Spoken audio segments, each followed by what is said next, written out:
I think that the name of this workshop is slightly misleading. I think that they call it something like practice your mental exercise as opposed to instrumental. So it's not going to be about breathing and being calm and all that kind of stuff. I know nothing about it. I've never been calm. I don't know how to breathe, and as you can probably see, I don't even know how to walk. I have serious problem with my back at the moment. It's about the idea that you can do a lot of work without a skilled instrument. And then this instrument becomes as an instrument to explore yourself. Alright? So I start with something, try not to laugh. I've never done it in public. I like to it in the shower.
Okay, you recognize the tune, yeah? Did you recognize the tune? I know that you recognize. Everybody recognize the tune? If everybody recognizes the tune, we don't have to tell you what the tune was. It was obviously the Israeli anthem.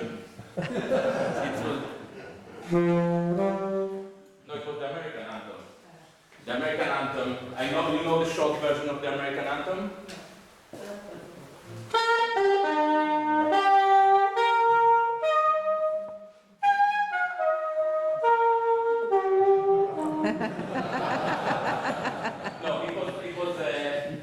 It was all the things you are. I think it's because I thought that we played it yesterday or something, and I think that everybody knows it, yeah?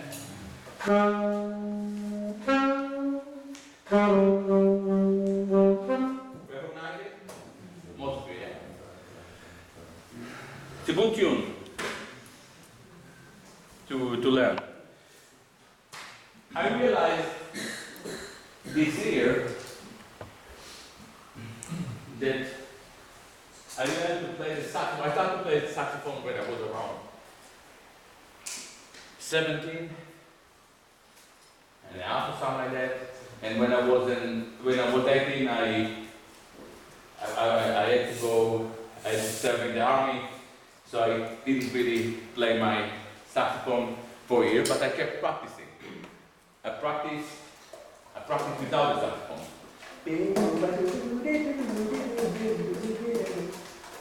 In my mind.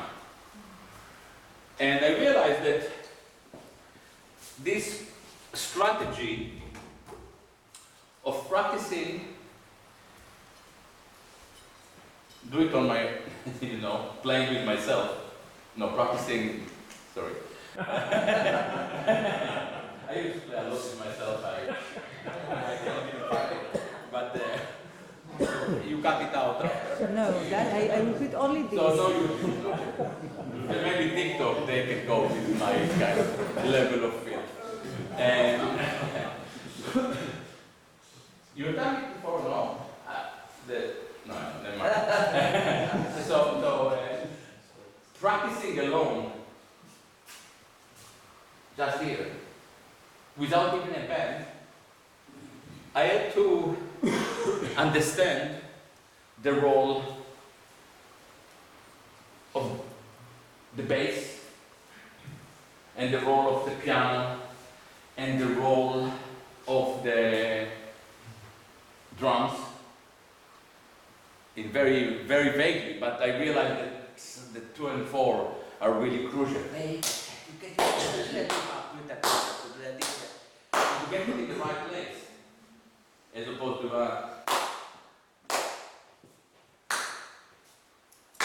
this doesn't work. You all right?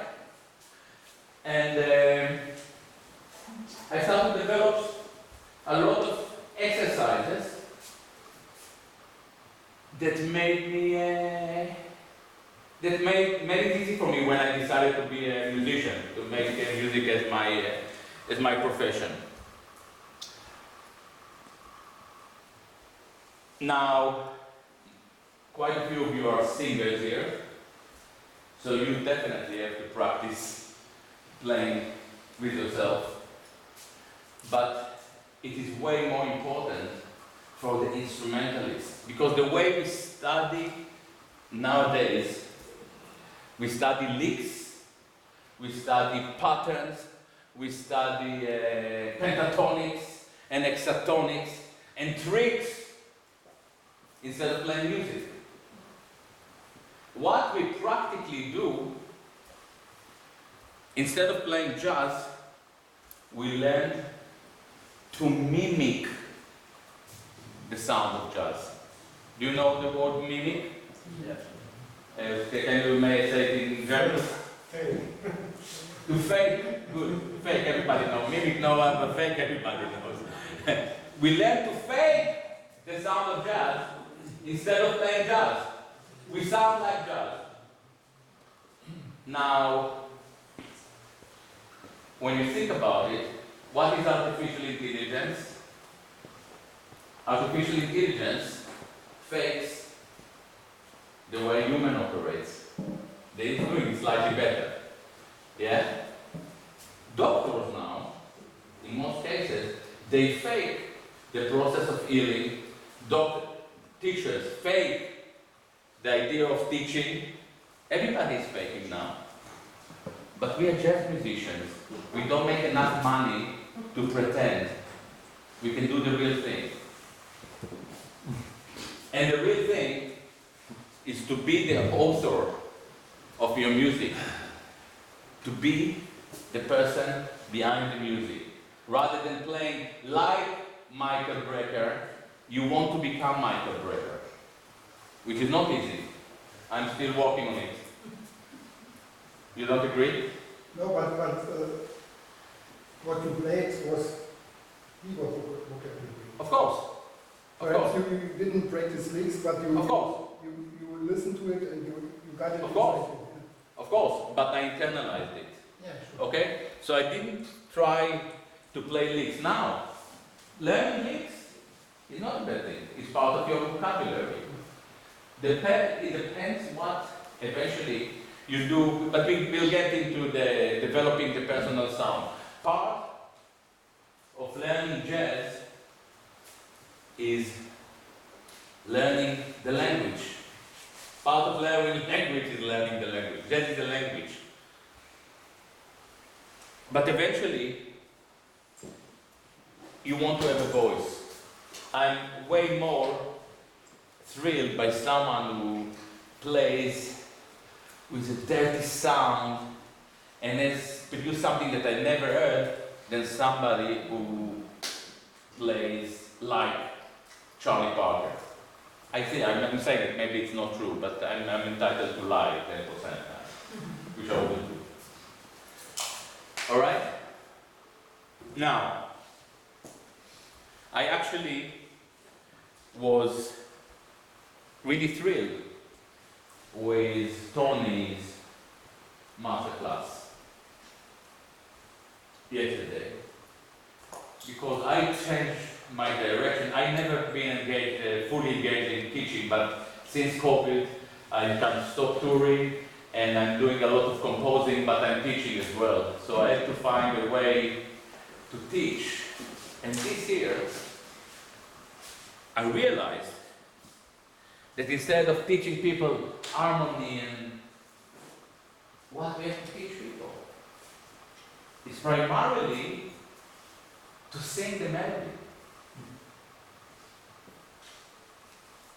So I don't remember. The melody. I remember the melody, I just want to be on, because maybe somebody has a perfect pitch.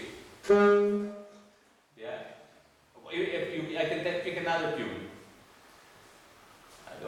We will pick another tune and say. Ba, ba, ba,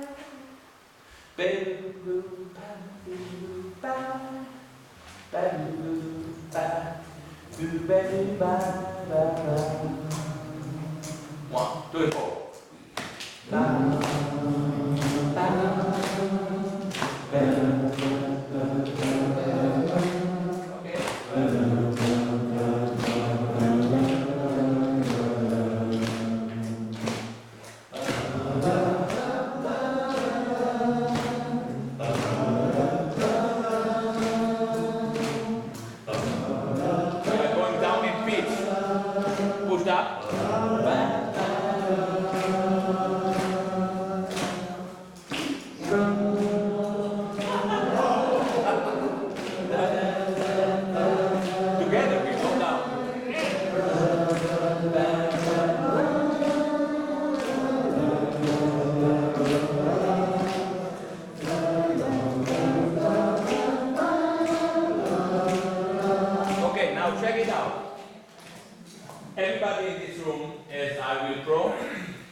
Because instead of developing an ear for the melody and the harmony that is in the melody,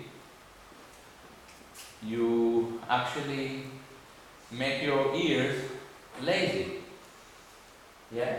What you want is to hear.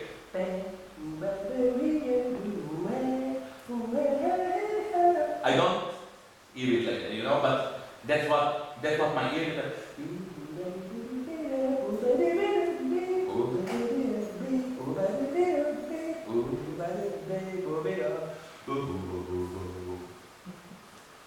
Yeah, to develop an ear for the harmony, and when you think about it, it's quite miraculous because Ken Bolladley, Charlie Parker, John Coltrane, Miles Davis, they did it without Jamie Ebersole and I Will Pro. They play monophonic instrument and they made it. They were playing with vinyls, I guess, but it's different. Because the other thing that you want to do, I'm talking about the mental, not about the technique. When you play, we play the melody together, yeah? And now, I will play a solo. Do you prefer if I play or if I sing? Yeah, I take it as a compliment for my singing, which I never managed to receive.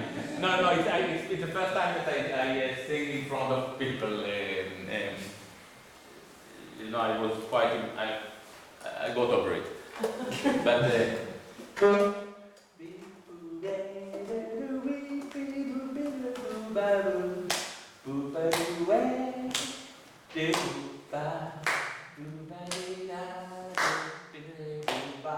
you can hear the melody, yeah?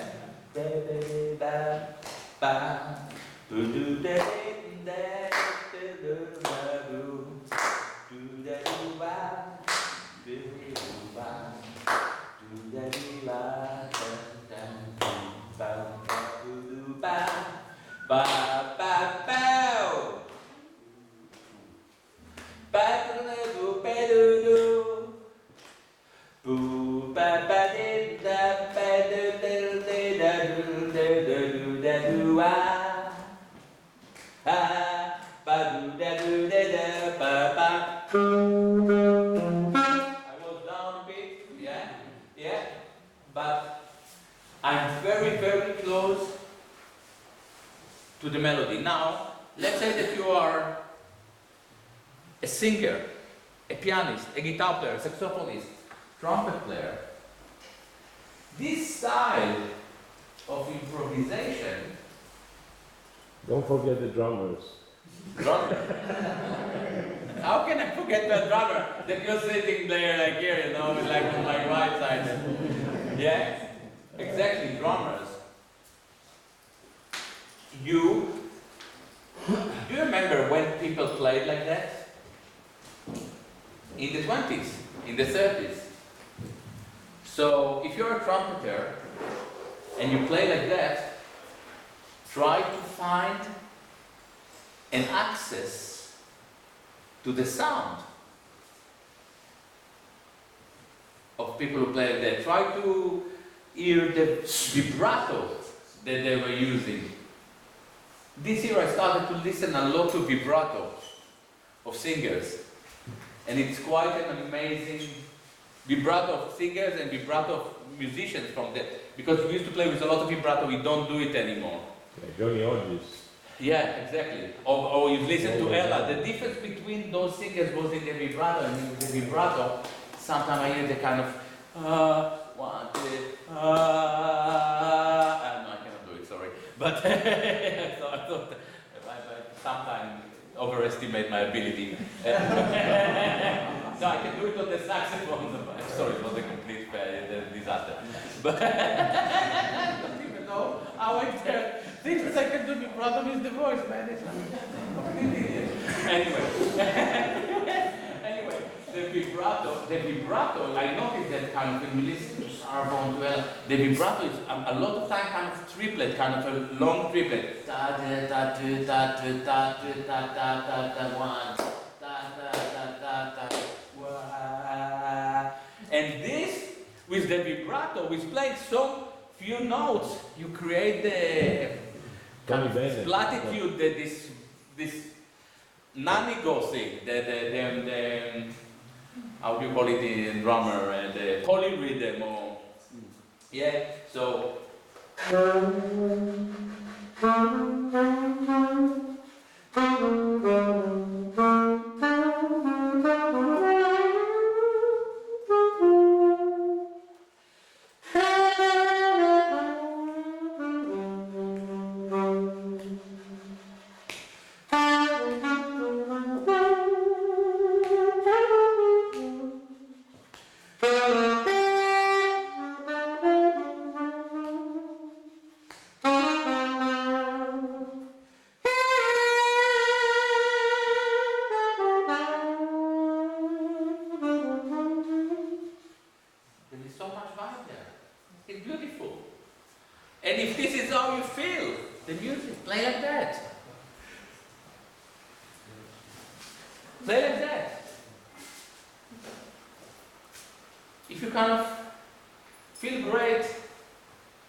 the list is you. I found out Amos is also kind of a... And so the truth, are you educated? I mean, we won't take it out of your salary. Not really. I mean, when I was a kid. Yeah, you didn't go Berkeley and Schmeckley. No. We are kind of the last generation of survivors. People who played jazz at home and playing with musicians better than us. In the car. In the car. Yeah, in the car is a great more place. in the car than the drums. Honestly.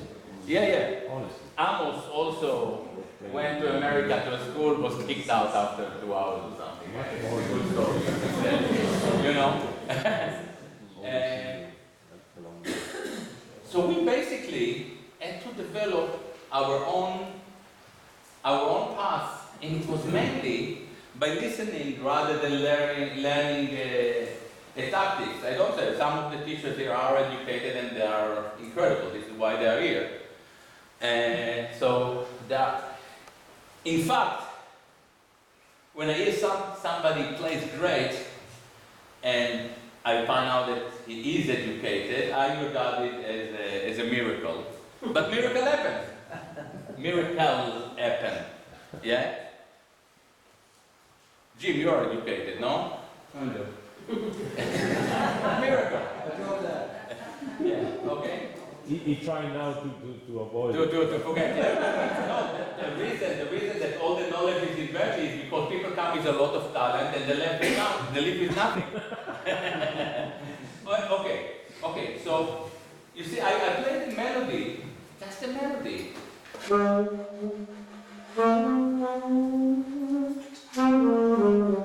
so much fun there. It's perfect. It is, when I played, I kind of sense satisfaction. Maybe you don't. But for me, self-satisfaction is the most important thing. Alright? You want to push it forward. Before you push it forward, let me tell you, I'm not a musicologist, so I'm saying it because this is how I hear it, but maybe I'm wrong. I think that most of the instrumentalists and trumpeters, saxophonists in the 30s, they were not harmony aficionados. They were not kind of super knowledgeable about harmony. They thought about the melody, as Tony said yesterday. And they replaced the melody. And this was the whole idea about jazz, about improvisation, to replace the melody with a melody that takes it one step farther, or trying to make a nicer melody instead of. Which is not basically the third moving.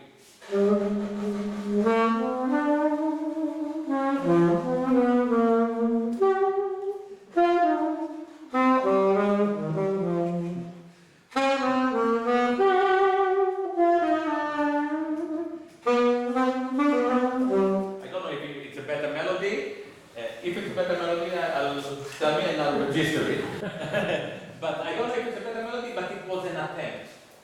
Yeah? The next thing, people start to understand that there is more room to explore.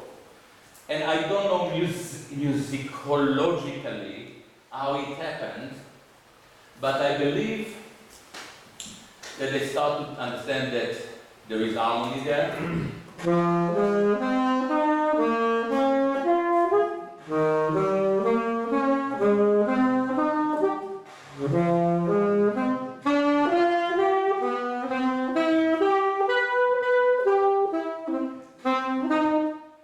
But this doesn't sound like a tune, so they have to do something with that, and so they can understand that there is the chord.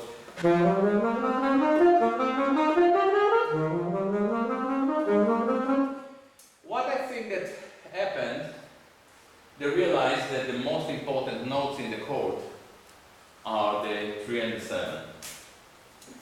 I play the bass, the 3 and the 7.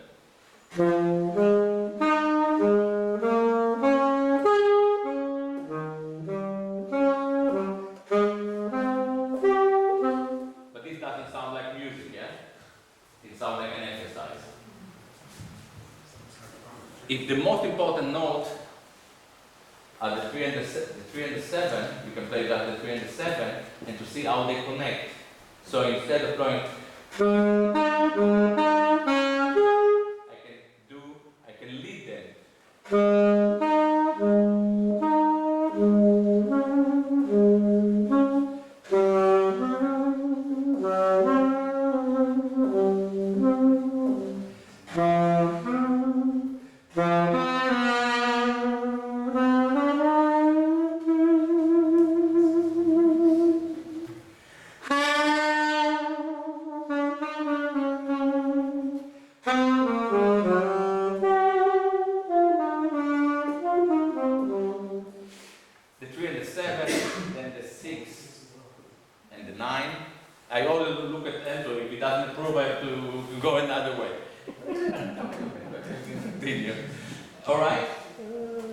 And the other thing, so we have this kind of line of thought of kind of this harmonious, melodic, which is maybe Lester Young. And then we have the Charlie Parker roots. I'll show you something really idiotic. Let's do this. 1, 2, 3.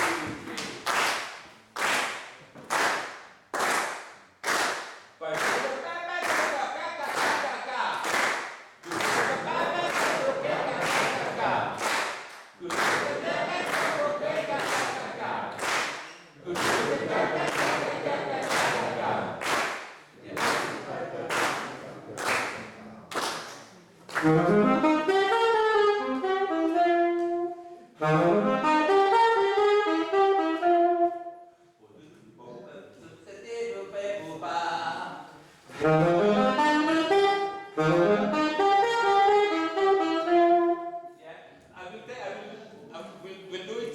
Forget about this song. Let's take something like 251.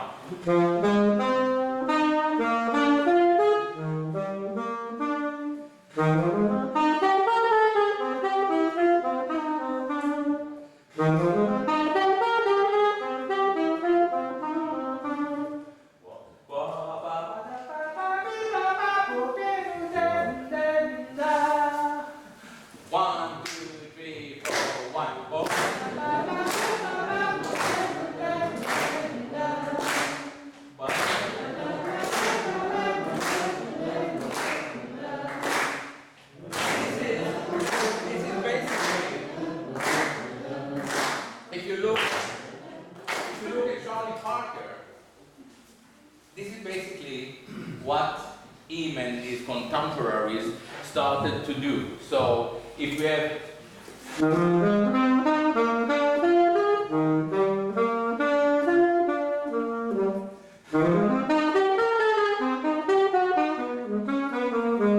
I did a leading to the one and I end on the nice note on the major 7.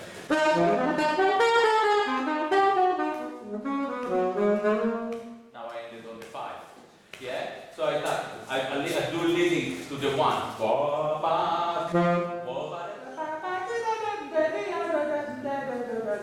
Next I do leading to the 3. This is the 3. So,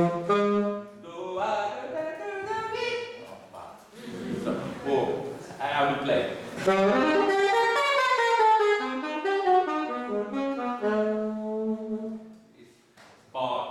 Leading to, yeah.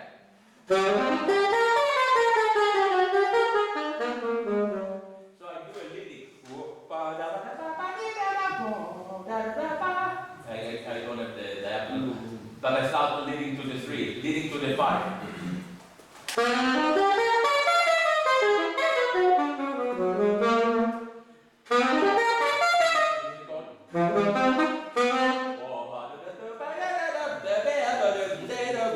This is way more complicated, but this is how I use I Will Pro.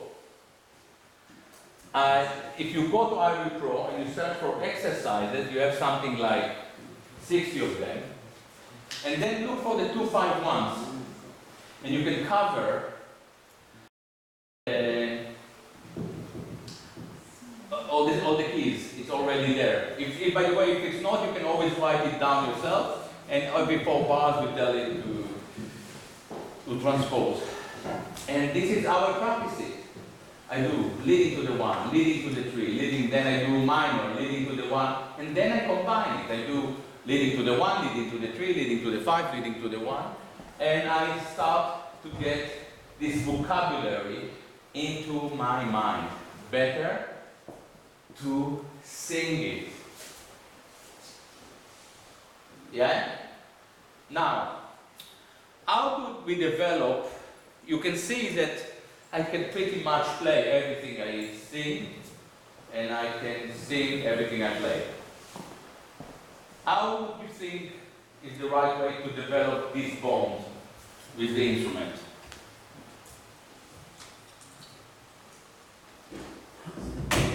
Any idea? Alternating, Mm? alternating, or doing that at the same time, bits and pieces. Every exercise you do, every tune you play, you alternate. You alternate. So if you do a stupid scale exercise, everything you do is one time. Slow. 50, 55, my favorite speed. At one time I was even, for 1 year I was on the same age as my favorite speed. And it's getting now. Really rushy. Yeah. now I moved to 60. You won't get 360. What? I'm called semitone up. It is deliberate. Yeah? So for instance, I do this exercise.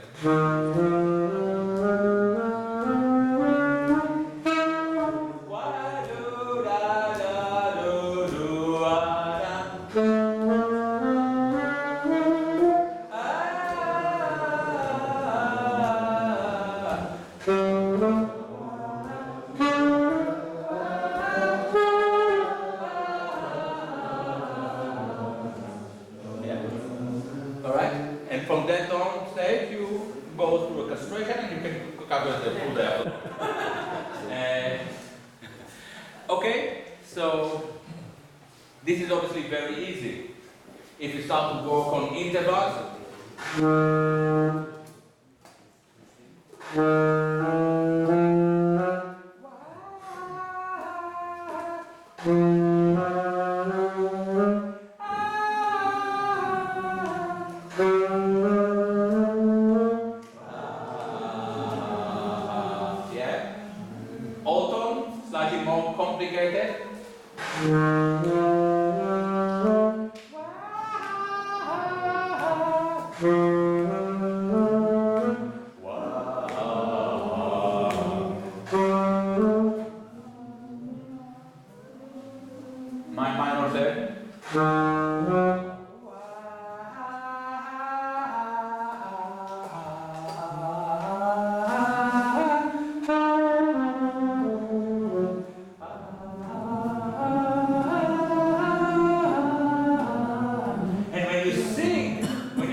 but I know what they are. I know where they are, because I'm a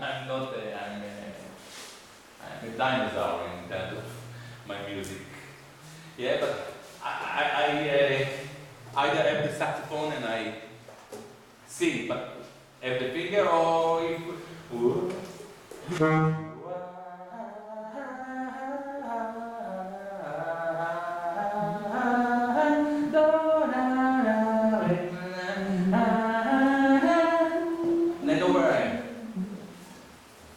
At one stage, and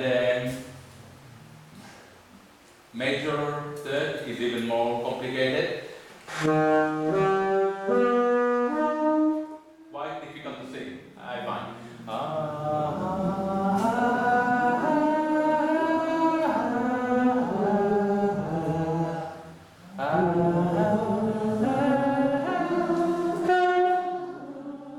Not easy. Fourth. Very important for jazz.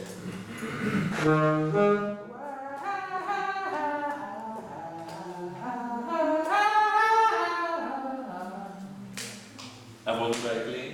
Yeah. Triton, not today. Fifth. Okay, it becomes very challenging. All right. Another thing that I did very, very early, I had 5 music lessons when I started to play. Boris. Boris, yeah, you know. And it's a very... Fucking terrifying. It's a fucking terrifying, terrifying character, but for me, I went to the first lesson. There was no lingual continuum between us. He just came, he was from Riga, he came to live in Jerusalem, and he didn't speak, apparently he doesn't speak any language now?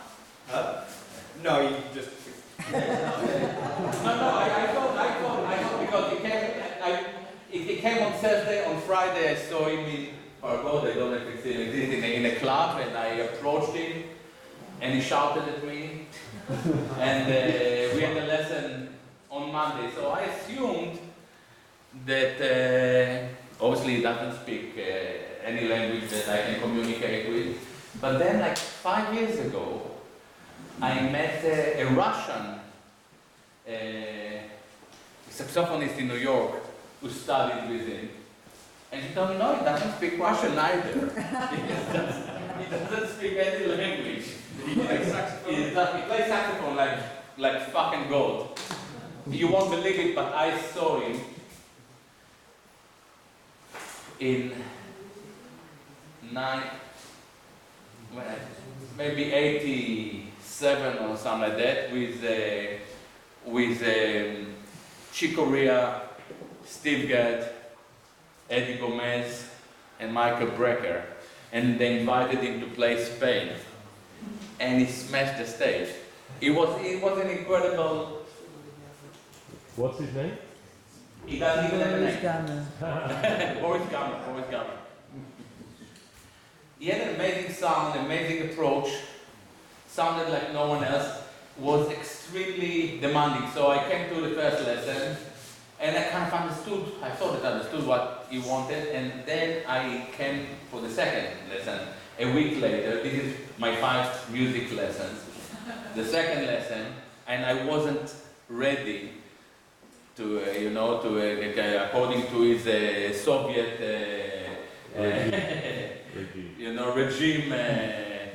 And he gave me the hardest time. He took the money, he didn't want to teach me. He don't come ever again. I didn't start. I was in Israel, so I hit him hard. I got him on the floor. It was. No, and then his wife shouted, "He's not a Palestinian, what are you doing?" We have to do a lot of editing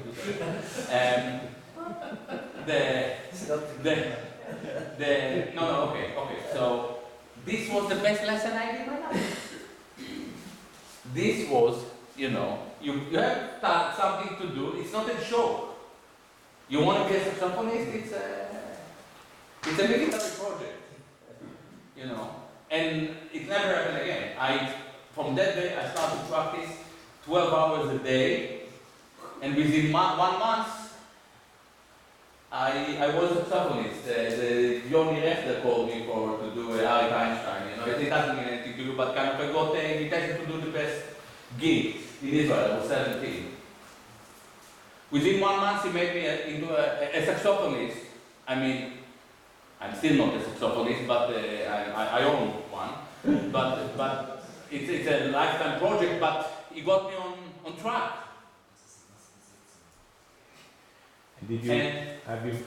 Have you seen him after that? I played with him once or twice with Jim Calderato and Joey in London in the 90s. He doesn't travel. He's he's a strange guy, eccentric. But it doesn't, not even a lot of clips on the net. But the way I made a great inspiration for me sometime. And I'm one of the very few people who remember him as who appreciate his ability. It worked on me. The few things that he told me, and I'm trying to pass it to you, and I spoke about it before. If you want to study, I'll tell you what you just no. If you want to study, I start saying Russian because it's if you want to get it better, you have to admit to yourself what are your problems. And each of you has different problems. You have to specifically identify your own problems, which is very difficult because you're all of us, including me, are living in denial.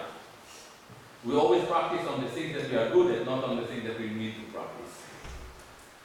Even I, when I'm there, because it's fun to do things that you are very good at. But this is not about fun, this is a collective suffering. You come to this place, it's not supposed to be fun. The next thing is to develop your own method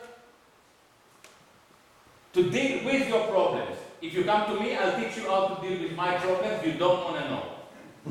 You don't care about my problems. My role as a teacher, and the role of all of us as teachers, and this is not something that I thought of, I'm borrowing it from Heidegger. I borrowed it many years ago and I never gave it back. Martin Heidegger, one of your guys, one of the best Germans ever. Martin Heidegger said, to teach is to teach others how to learn. Okay? Our role is to teach you how to teach yourself, not to plant knowledge in you, not to teach you licks, to teach you how to find your own licks, your own language. Okay? So first, you identify your problems. 2, you deal with your own problems. And what I say, you have more than one problem. Take 3 problems and make an exercise that integrate this problem. You have a problem with tuning and time. Tuning and time and ears. Okay? Problems are actually related. These problems are always relating. So, for instance, 1, 2, 3.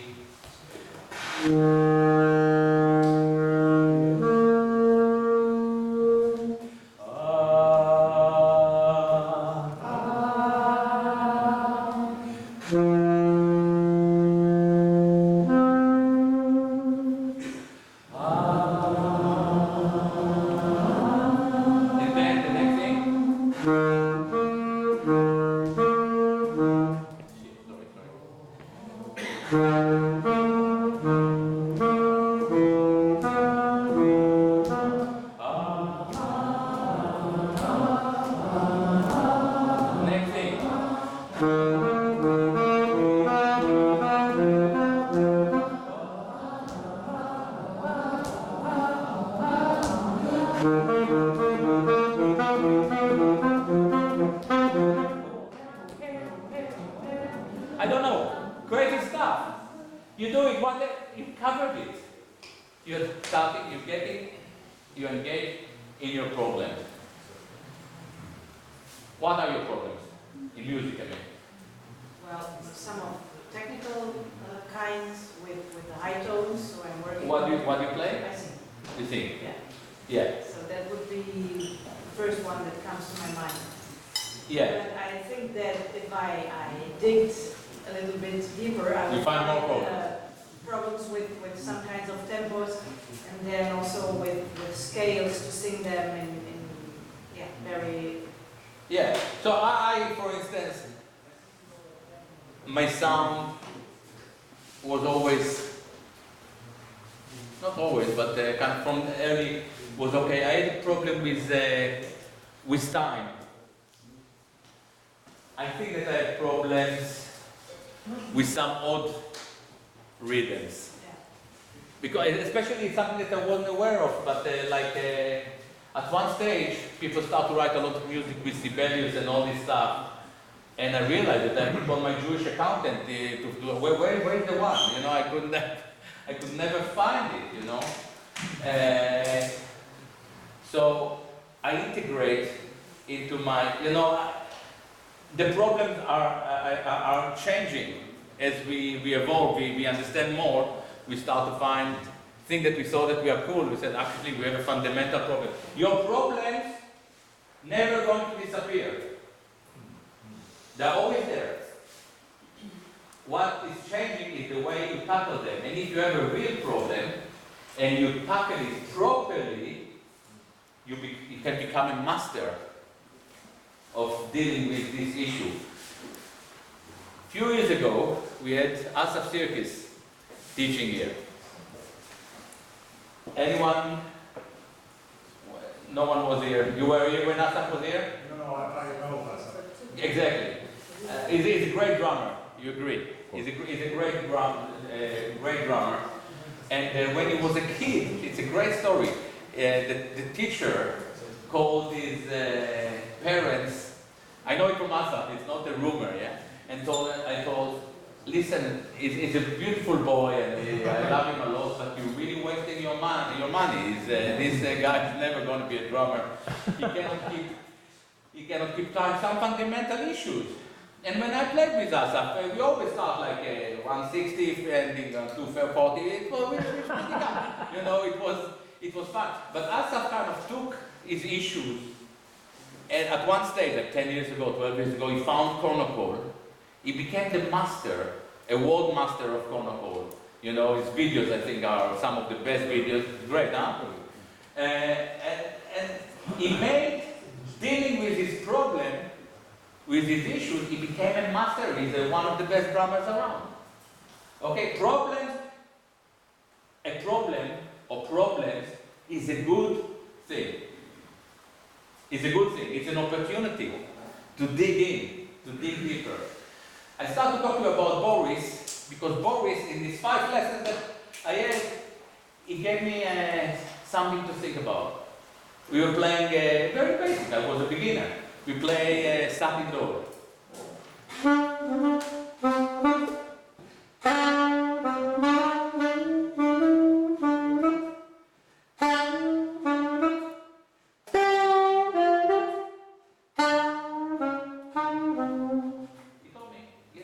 Forget about it.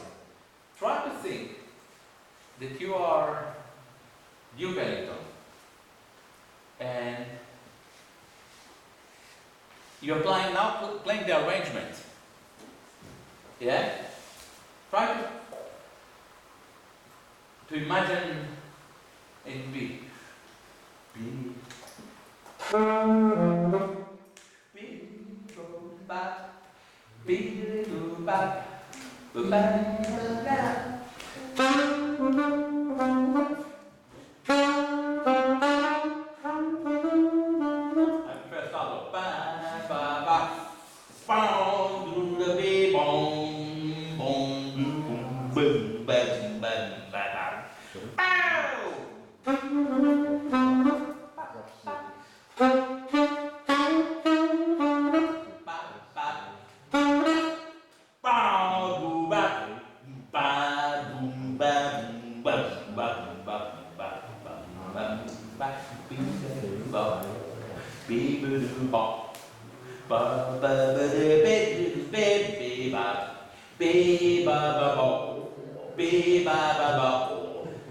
And I did it, and I thought, wow.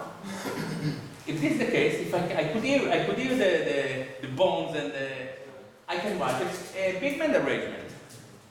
So I'm in my 3rd lesson, and I said, I didn't know that you have to write the trombone, now you write differently, you know, kind of in my way. I realized that I can be a musician. And it was a mental exercise. The next thing you don't, you put the saxophone aside. And you do it as a singing exercise.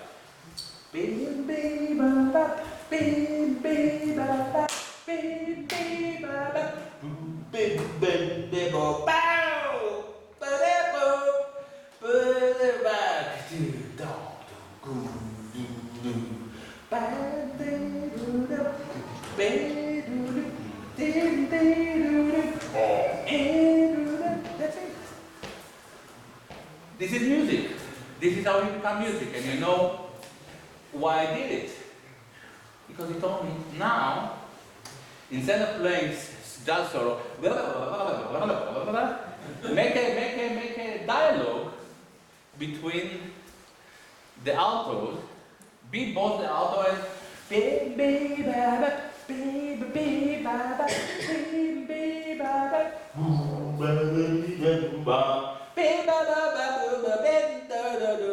this is how you start to create the whole picture of a jazz arrangement with one voice. Questions?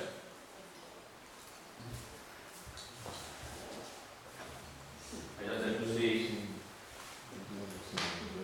Yeah. Sorry, I didn't hear the name properly. Both Boris and Aaron. What was the last name? Boris Gammer. Gamma. Yeah, Gamer. Yeah. Rishi, what do you say? G-A-M-M-E-R. Yeah, Gamer. And Aaron, what was his last name? Who? Asaf Sirkis. Sirkis. Yeah, yeah. Okay.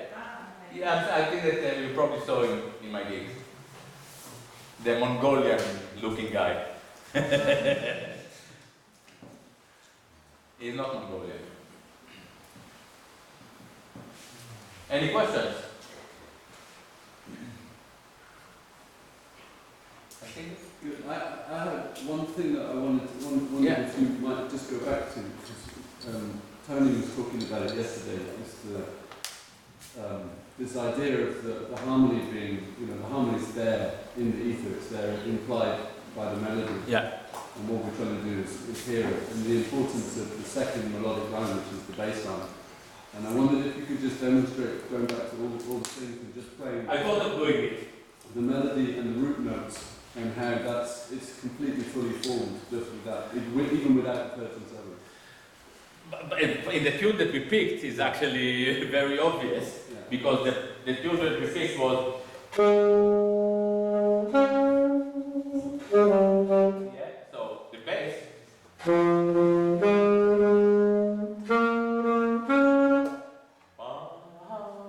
One, three, the melody is three, 1, 3, oh. But a great thing that to do. Remember, I started singing, and you thought that you probably thought that I'm mad.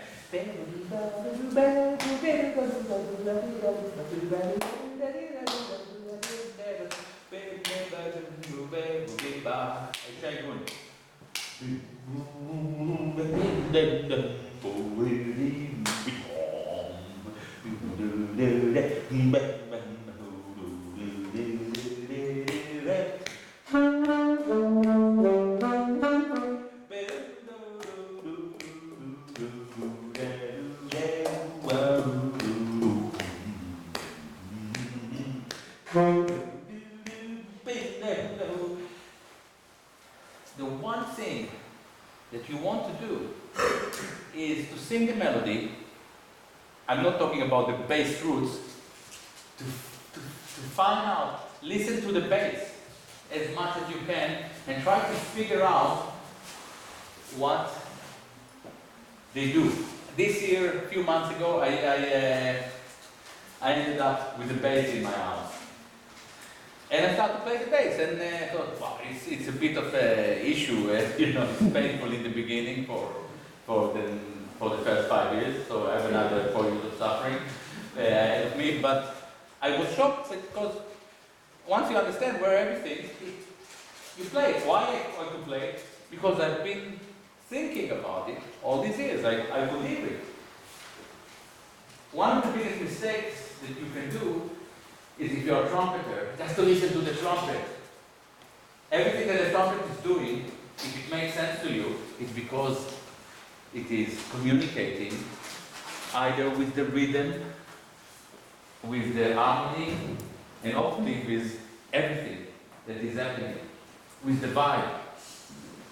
And music, it's gestalt, it's more than the sums of the ingredients. It's not just the drum. Try to breathe to see what it is. Of course, you have to know the root notes and to see, to feel. Sometimes, yesterday, I was playing the bass, and Manu came to play some beautiful loving, and immediately I ate it. I play it sometimes with Phil when he picks a tune that I never played on bass. But yeah, let's do it. Because all those years, I kind of figured out this relationship. And this is why I think that you have to get into the point where you sing the melody, you sing the 1, 3, 7, and you can sing the melody, and you hear the harmony. And I think, I'm not a kind of a professional teacher, I didn't do a kind of a research, but I think that if you play a lot with Jamie Abersold, or I Will Pro, you actually delay this process of hearing, of developing an internal harmony. Would you have internal ear for the harmony? Because you are lazy, it is there, it is provided. So I see a lot of you doing it. By the way, I play with a lot of young musicians. My generation is already on the way out. Not really, don't worry. You know, and all the young musicians, they fucking play blues with I Will Pro. The other day, I played with a kind of a free environment, and I ended up playing My Little Suede Shoes. And the guy, I see him on the iPad, and he's good ears, you know. He can play. What is the problem?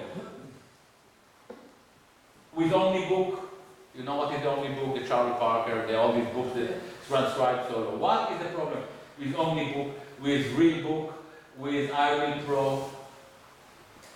We are playing music, we like this because we like the sound of it. It's not an eye bond that made us musicians, it's the ears. Let's concentrate on the ear, on the primacy of the ear. Fuck the eyes. Close your eyes when you play. Close your eyes.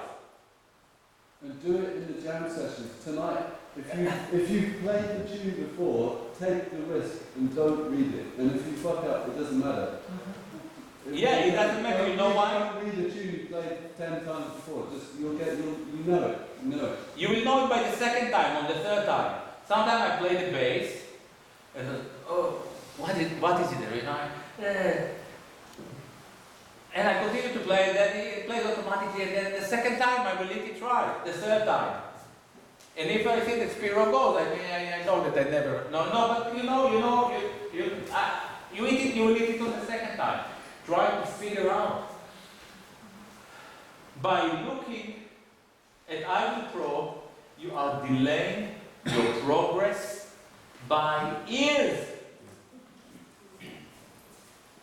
And actually, I met the guy in New York, the guy that made the Italian guy, that made a very nice guy. So it's nothing against him. I think that it's really brilliant stuff. He did a great job. But use it where you really need it. And the most interesting thing about I Will Pro for me, I don't know, I never done it on the phone, but maybe it's possible. On the computer you can write. So you can, if the other